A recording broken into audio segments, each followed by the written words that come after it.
देखा जाए तो आज जो है यहाँ पे वर्किंग कमेटी का जो है मीटिंग चल रहा है, एक अधिवेशन चल रहा है। भारत के कोने कोने से लोग आए हुए हैं, आप भी बाहर से आए हैं। सबसे पहले तो मैं आपका इंट्रोडक्शन जानना चाहूँगा, क्या आपका परिचय है? मैं मुनीन सैकिया हूँ। हाँ। एनएफ रेलवे का मैं जनरल सेक्रेटरी हूँ और एनएफआईआर का असिस्टेंट जनरल सेक्रेटरी हूँ। तो कहाँ से आए हैं इस समय आप? मैं गुवाहाटी से आया। गुवाहाटी, आसाम से आए हैं। आसाम गुवाहाटी से आया।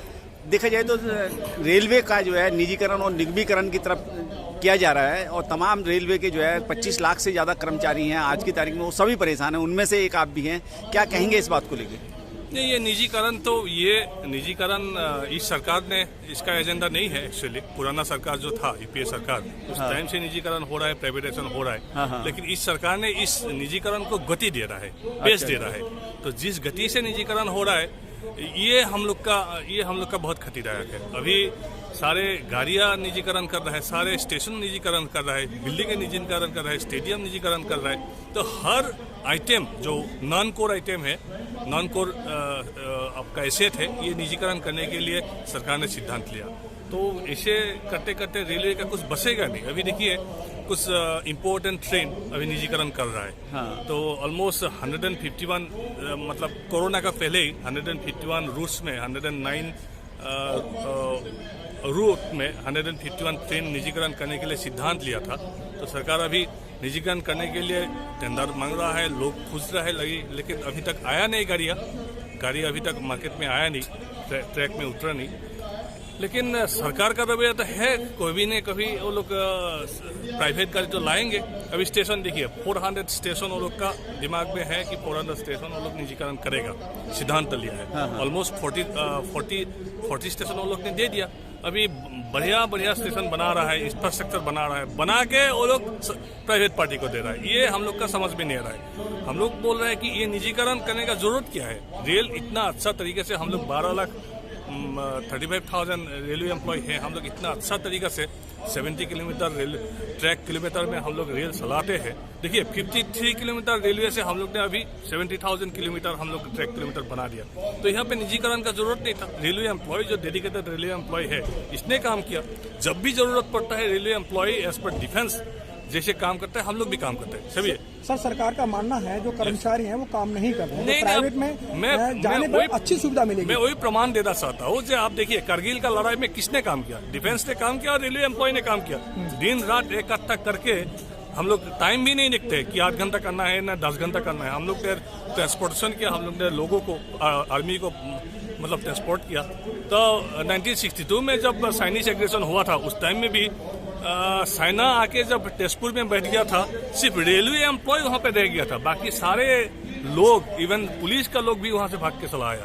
तो रेलवे एम्प्लॉय का डेडिकेशन लेके कोई संदेह करना नहीं है। इस कोरोना पीरियड में भी रेलवे एम्प्लॉय ने काम करके सारे लोगों को खड़ा दिया, सारे लोगों को सुविधा दिया है। तो रेलवे एम्प्लॉय प्राइवेट होने से, मतलब प्राइवेट को देने से तो काम करेगा नहीं। ये सरकार का गलत स्थिति है, ये गलत मतलब इंटरप्रिटेशन है। रेलवे एम्प्लॉय काम कर रहा है, मतलब ये प्रूफ हम लोग दे रहे हैं। और आप लोग देखिए नॉर्मल टाइम में लड़ाई लगने से अलग बात है, लेकिन लड़ाई नहीं होने से जितना आर्मी मरते हैं ना, उससे ज्यादा रेलवे एम्प्लॉय पर डे मरते हैं। जिस तरीके से देखा जाए रेलवे लाइनें जो है सरकार के जो जनता है, यानी कि जनता जो है, जनता के पैसे से, एक पैसे से जो है वो रेलवे लाइनें बिछाई गई हैं, वो ट्रैक तैयार किए गए हैं, लेकिन आज वो ट्रैक भी बेचे जा रहे हैं। वही बोल रहा हूँ हम लोग, आप लोग प्राइवेट को देना चाहते हैं, अलग जमीन दे दीजिए, अलग वो लोग बना लेगा, वो लोग अलग ट्रैक बनाएगा, अलग स्टेशन बनाएगा। ये हम लोग का है, ये सरकार, ये हम लोग का बना हुआ ट्रैक है, ये हम लोग का बना हुआ स्टेशन है। इसमें किस लिए आप लोगों ने प्राइवेट किया? देखिए बढ़िया स्टेशन बना रहा है, हम लोग का पैसा से बना रहा है। हाँ। बना के वो लोग दे दिया, बना के वो लोग प्राइवेट को दे रहा है मेंटेन करने के लिए। ये हम लोग कभी मतलब टॉलरेट नहीं करेंगे। हम लोग को जो करना है, सेक्रीफाइस करना है तो हम लोग करेंगे, और आर पार का लड़ाई हम लोग लड़ेंगे सर। तमाम रेलवे कर्मचारियों ने जो है 2014 में भी आह्वान किया था सरकार बदलने के लिए। इसके अलावा फिर 2014 के बाद में 17 के अगर इलेक्शन की बात की जाए, तब भी आपके जो है नेताओं ने जो है, जो आपके फेडरेशन के नेता हैं, उन लोगों ने आह्वान किया था सरकार के लिए। लेकिन अब वही सरकार आप जो है, आप जैसे कर्मचारियों का खून चूसने में लगी हुई है, आपके बच्चों को गुरुद्वारों की लाइन में लगाने का काम कर रही है। क्या रहेगा भविष्य रेलवे कर्मचारियों? सरकार बदलने का काम ये हम लोग का काम नहीं है। हम लोग सरकार से लड़ाई करते हैं, सरकार से आर्गुमेंट करते हैं। सरकार बदलेगा तो ये भारत का जो वोटर है वो बदलेगा, लेकिन सरकार का रवैया जो है 14 का पहले सरकार जो खराब काम किया था उस सरकार को हम लोग ने विरोध किया था, खराब काम को हम लोग ने विरोध किया था।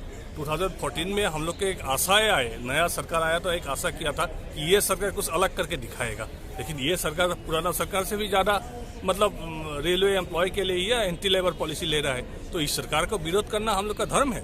We are committed to oppose the anti labour policy of this. क्या लगता है आपको, जिस तरीके से सेल बेच दिया, रेल बेच दिया, गेल बेच दिया, इसके अलावा जो है देश की सुरक्षा से संबंधित अगर बात की जाए, भारत की ऑर्डिनेंस फैक्ट्री तक को ये प्राइवेटाइजेशन में कर रहे हैं, क्या लगता है कि आप अपने जीवन को या अपने बच्चों के जीवन के भविष्य को सुरक्षित कर पाएंगे इस सरकार में? देखिए, भारत का नवरत्न था, हाँ ठीक है, आप लोग भी जानते हैं ये नवरत्न का मतलब कितना प्रेस्टिजियस एक ऑर्गेनाइजेशन थी। ये Navratna starting from ONGC to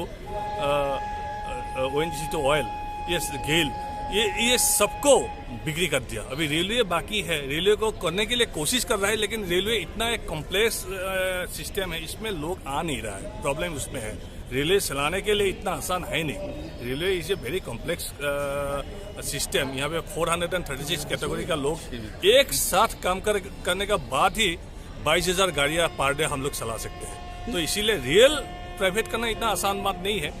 और 22,000 गाड़ियाँ चलते हैं, वो लोग ने 109 रूट में 151 गाड़ी देने का सिद्धांत लिया है। वो लोग को चलाने दीजिए ना, एक गाड़ी चलाने दीजिए, उसके बाद हम लोग बैठेंगे। नहीं, चलाने के लिए तो उन्होंने तेजस ट्रेन भी चलाई थी, लेकिन आज भी उनके कर्मचारियों को जो है पैसा नहीं मिला, उन कर्मचारियों के साथ में वही तो बोल रहा हूँ, शारीरिक शोषण भी हुआ।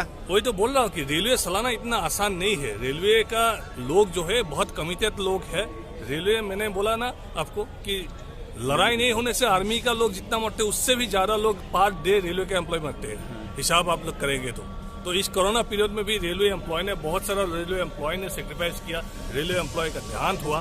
तो इसीलिए बोलना चाहता हूँ, रेलवे एम्प्लॉय वेरी डेडिकेटेड है। रेलवे एम्प्लॉय, इस रेलवे एम्प्लॉय को लेकर हम लोग प्राउड फील करते हैं, लोग भी प्राउड फील करना चाहिए। लेकिन सर, जिस तरीके प्राइवेट की बात कर रहे हैं और प्राइवेट कर्मचारी वहाँ काम कर रहे हैं, लेकिन कोई ट्रेन का हादसा हो जाता है तो आप जैसे लोगों पर, आप जैसे कर्मचारियों पर आगे गाज गिरती है, फिर प्राइवेट ठेकेदार और प्राइवेट कर्मचारी को नहीं पूछा जाता है। नहीं, ऐसा नहीं होते हैं। हम लोग देखिए, हम लोग का जब कोई भी गाड़ियाँ एक्सीडेंट होते, किस लिए गाड़ियाँ एक्सीडेंट होते? आज जहाँ पे 10 लोग काम करना चाहिए वहाँ पे 2 लोग काम कर रहा है। लोगों का ये जो बायोलॉजिकल इफेक्ट है ना, एक अब जितना भी पैसा दे, 10 दिन नाइट ड्यूटी एक्सेप्ट कर सकता है? नहीं कर सकता है। मतलब भगवान ने शरीर को ऐसे बनाया कि आपको रेस्ट लेना पड़ेगा, ये एक साइंटिफिक रीजन है। तो आपको जबरदस्ती 10 दिन ड्यूटी कराएगा या ओवर टाइम कराएगा, कराने के बाद कोई गाड़ी एक्सीडेंट होगा तो इसके लिए रेलवे एम्प्लॉय जिम्मेदार नहीं है, ये मैनेजमेंट जिम्मेदार होगा। और इसके लिए जिम्मेदार जो होगा उसका बाद हम लोग लड़ाई करेंगे उसका साथ। क्या कहेंगे आखिर में, चलते चलते क्या कहना चाहेंगे रेलवे कर्मचारियों के लिए? क्या संदेश होगा आपकी तरफ से कि किस तरीके से रेल को बचाया जाए? रेल को तो बचाना पड़ेगा। ये रेलवे प्रॉपर्टी, रेलवे जो इंडस्ट्री है ना, सिर्फ 12,35,000 रेलवे एम्प्लॉय का रेलवे ये इंडस्ट्री नहीं है, ये पूरा भारत वर्ष का 130 करोड़ लोगों का ये रेलवे ये प्रॉपर्टी है। क्योंकि आज आप देखिए, तेजस एक्सप्रेस में भाड़ा कितना था, नॉर्मल लोग इसको अफोर्ड कर सकता था। आज पूरा विश्व में कोई चीपेस्ट मोड ऑफ ट्रांसपोर्टेशन है तो इंडियन रेलवे है। अब बाहर में गया है तो आप बाहर में जाइए, बाहर का जो रेलवे है ना, ये सबसे मतलब कॉस्ट जो है ये बहुत कॉस्टली है, बहुत कॉस्टली है। ये मतलब एयरपोर्ट से भी, मतलब एरोप्लेन से भी हाई कॉस्टली है। तो आज चीपेस्ट मोड ऑफ ट्रांसपोर्टेशन ये भारत का लोगों के लिए, गरीब लोगों के लिए है। और इसके लिए ये जो मोड ऑफ ट्रांसपोर्टेशन है इसको बचाना पड़ेगा और इसके लिए जागरूक करना पड़ेगा, लोगों को बताना पड़ेगा कि आप लोग जो रेलवे इंडस्ट्री को जो सुविधा ले रहे हैं, ये प्राइवेट जाने से क्या क्या असुविधा होगा, ये लोगों को बताना पड़ेगा। और ये लड़ाई हम लोग बोल रहे थे, ये लड़ाई रेलवे एम्प्लॉय सिर्फ लड़ नहीं सकते, इसको हम लोग रास्ते पे लड़ना पड़ेगा, लोगों को समझना पड़ेगा, समझाना पड़ेगा, सोसाइटी में ये मैसेज देना पड़ेगा कि रेल प्राइवेट होने से क्या क्या हो सकता है, तब जाके ये हो सकता है, रेल को बचा सकते हैं। ठीक है, धन्यवाद। Thank you.